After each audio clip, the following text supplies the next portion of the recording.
அனைவருக்கும் வணக்கம். இனி வரக்கூடிய காலங்களில் என்ன மாதிரி பயிர்களை தேர்ந்தெடுக்கலாம்? ரொம்ப முக்கியமான பயிர் எள்ளுங்க. புதிய பயிர்கள் எள்ளு. ரெண்டாவது கடலை, நிலக்கடலை. மூணாவது பயறு வகை பயிர்கள். இந்த காலத்தில் நம்ம தேர்ந்தெடுக்க வேண்டிய 3 முக்கியமான பயிர்கள் இதுதான். ஒரு சில களிமண் பகுதியில் சுண்டல் போடலாம், கொண்டக்கடலை போடலாம். சுண்டல், கொண்டக்கடலை இதெல்லாம் கொஞ்சம் களித்தன்மையாக இந்த பனியில் வளரக்கூடிய பயிர்களாக இதை போட்டுக்கலாம். ஆனால் எள்ளு அப்படிங்கிறப்ப YLM 66 அப்படின்னு ஒரு ஆந்திர ரகம் இருக்குது. அதிகமான விளைச்சல் தரக்கூடியது. அது இல்லாத நிறைய குஜராத் ரகமும் இருக்குது, ஆந்திர ரகம் இருக்குது. நம்பர் தரேங்க, வாங்கிக்கங்க. அது ரொம்ப உபயோகமாக இருக்கும். நல்ல அதிகமான விளைச்சல் தரும். இது எள்ளு. அதே மாதிரி கொள்ளு. இந்த கொள்ளு யாரெல்லாம் போடணும்னா, யாரோட நிலத்துலலாம் அருகம்புல் அதிகமாக இருக்குது, கோரை அதிகமாக வந்துச்சு மழை காலத்தில், என் நிலமே மண் தெரியாத அளவுக்கு கோரைக்கிழங்கா இருக்குது அப்படிங்கிறவங்களாம் தயவு செய்து கொள்ளு போடுங்க. ஏக்கருக்கு 8 கிலோன்னா ஒரு 4 கிலோ சேர்த்து 12 கிலோவாக போட்டு விடுங்க. அடர்ந்து போட்டு விடுங்க. என்ன செய்யும்? கோரைக்கிழங்க உறிஞ்சி எடுத்துரும். அடுத்த வருஷம் பார்த்திங்கன்னா இதில் பாதி ஆகிடும். இன்னும் ஒரு தடவை போட்டிங்கன்னா முழுசாக போயிடும். அதான் கொள்ளு. அதான் நல்ல விலை விற்கிது. மூணாவது உளுந்து, பச்சைப்பயிறு, தட்டைப்பயிறு. உளுந்தில் மிகவும் சிறப்பான ரகங்கள்லாம் இருக்குது. LGB 904, LGB 932, கோட்டா 3, கோட்டா 3 அதான் ராஜஸ்தான் ரகம். களிமண் நிலத்துலலாம் தெளிவாக 1000 கிலோ கிடைக்குதுங்க.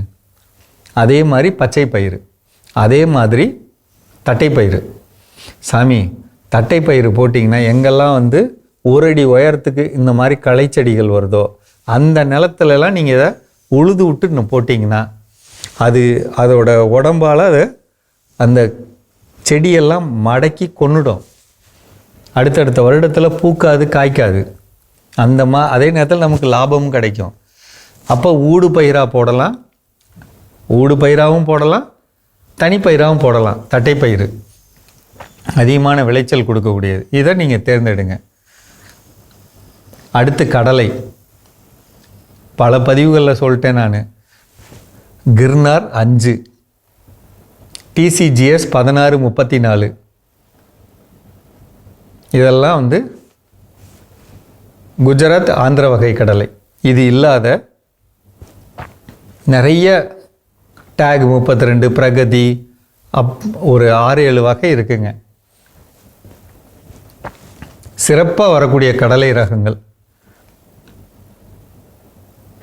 வளர்க்கறதுக்கான வழிமுறைகள்லாம் நம்ம சொல்லித்தரோம். ரொம்ப எளிமையாக இதை பண்ணிட்டோம்னா ஏக்கருக்கு குறைந்தபட்சம் 1000 கிலோலேருந்து 2400 கிலோ வரலும் லாபம் எடுக்கலாம் கடலையில். இந்த கவனத்தோடு செய்யணும். கடலை ரொம்ப முக்கியம். வாய்ப்பு கிடைக்கிறவங்க, தண்ணீர் வசதி இருக்கவங்க மக்காச்சோளம் போடுங்க. மக்காச்சோளம் ரொம்ப நல்ல பயிருங்க.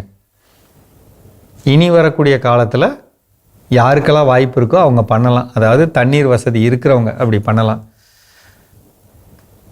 தானிய பயிர்கள்லாம் அது ஒன்று முக்கியம். வாய்ப்பு இருக்கிறவங்க சிறுதானிய பயிர்கள், அதாவது முக்கியமாக சோளம், கம்பு பொதுவானதுங்க. வரகு, சாமை, குதிரைவாளி, திணை எது முடியும்? என்ன பயப்படுவீங்க? கிளி கொத்தும், குருவிக்கு தொல்லை பண்ணுன்ட்டு. அதுக்கான வழிமுறைகள்லாம் நான் சொல்கிறேன். அது தவிர்க்கிறதுக்கு அப்படி செஞ்சுக்கிட்டோம்னா நம்மளுடைய நிலங்களில் இதையும் நம்ம பண்ணினோம்னா இன்றைக்கி உங்களுக்கு அதோட மார்க்கெட் விலை என்னன்னு தேடி பாருங்கள். சராசரியாக 100 ரூபாய்க்கு விற்கிதுங்க. நீங்கள் ஒரு கிலோவுக்கு 60லேருந்து 70 ரூபாய்க்கு நீங்கள் கொடுக்கலாம். நெல்லை விட அதிகமான லாபம்ங்க. குறைந்த தண்ணீர், பனி இருக்கிற காலம் வரலும் காற்றுல ஈரப்பதத்தில் வளரும். அதுக்கப்புறம் அளவாக தண்ணி கொடுத்து கொண்டு வந்துக்கலாம். தெளிப்பு பண்ணால் போதும். அளவான தண்ணீர். இப்போ நான் சொன்ன பயிர்களெல்லாம் தேர்ந்தெடுங்க. எதுக்கு நான் இதை சொல்கிறேன்னா, இதோட விதைகளை நீங்கள் முன்கூட்டியே வாங்குங்க. தரமான ரகம் எதுன்னு தெரிஞ்சுக்கங்க. விதை எங்கே கிடைக்கும்னு பார்த்து முன்கூட்டியே கடைசி நேரத்தில் அலைஞ்சிங்கன்னா தரமில்லாத விதையை கொடுத்துருவாங்க, உங்களுக்கு சிரமமாயிடும். அதுக்காக தான் நான் இப்போ சொல்கிறேன். சரிங்களா? மனசில் வச்சுக்கோங்க. மீண்டும் சந்திப்போம்.